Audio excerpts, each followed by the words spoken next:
7-8 سال قبل میں ایک دن بازار گیا، چھوٹی عید کا دن تھا، میرے ساتھ میرا بھائی بھی تھا، تو میں نے کہا کہ گھر جا رہے ہیں، چلو کوئی چیز لے جائیں، آج عید کا دن ہے، تو مچھلی بازار میں چلے گئے۔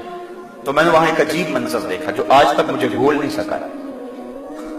ہم نے اسے کہا کہ ہمیں مچھلی دے دے، تو وہ مچھلی کو صاف کر کے جب اس کو کاٹنے لگا تو اس کا سر ایک بالٹی میں ڈال دیا، اور اس کی پیچھے دم اس نے تھوڑی سی زیادہ کاٹی، اور تھوڑا سا گوشت جس کے ساتھ چلا گیا وہ بھی بالٹی میں ڈال دیا۔ اس طرح جو بھی وہ مچھلی تیار کرتا تو سر اور دم بالٹی میں ڈالتا چلا جاتا، باقی اس کا جو بھی اس سے غلاظت اور جو کچھ بھی اس سے جو ہے وہ جھڑتا وہ نیچے پھینکتا چلا جاتا۔ تجسس تھا کہ یہ بالٹی میں کیوں ڈال رہا ہے۔ خیر تھوڑی دیر کے بعد میں نے دیکھا کہ ایک نوجوان آیا پیچھے سے، اس نے اس کو 10 روپے دیے، اور اس نے اس بالٹی میں ہاتھ ڈالا اور چند مچھلی کے سر اور چند اس کی دمبے نکال کر کے ایک شاپر میں ڈال کے اس کو دے دی۔ حیران سا ہو گیا کہ اس نے یہ کیا کر دیا۔ خیال تھا کہ شاید یہ کوئی نوجوان سا ہے، شاید وہ کبوتروں کو ڈالتا ہوگا، کوئی ایسا معاملہ ہوگا اس کا، تو کبوتر کی غذا بناتا ہوگا۔ لیکن اس کے باوجود جو ہے وہ تجسس بڑھتا گیا، مجھ سے نہ رہا گیا، میں اس کے پیچھے چلا گیا۔ میں نے کہا کہ نوجوان اس کو کیا کرے گا؟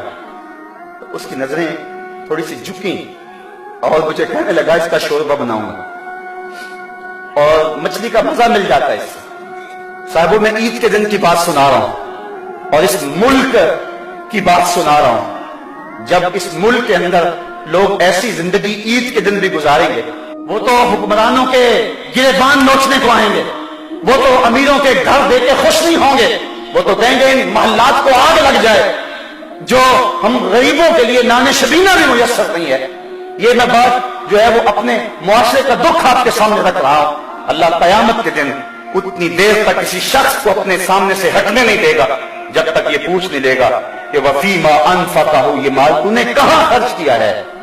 آج تو افطار پارٹی بھی ہم کرتے ہیں تو ہماری کوشش ہوتی ہے کہ اس میں بھی 2 عدد وزیر آ جائیں اور ہماری شہرت ہو جائے، غریبوں کو تو کوئی وہاں بھی نہیں پوچھتا ہے۔ ولیمہ ہوتا ہے تو اس وقت بھی ہم فہرست بناتے ہیں تو کہتے ہیں ان لوگوں کو بلائیں کہ جن کی وجہ سے ہمارے گھر کی زینت بنے ہوئے ہیں، فلاں فلاں لوگ آئے ہوئے ہیں، کبھی غریبوں کو بھی خیال کیا۔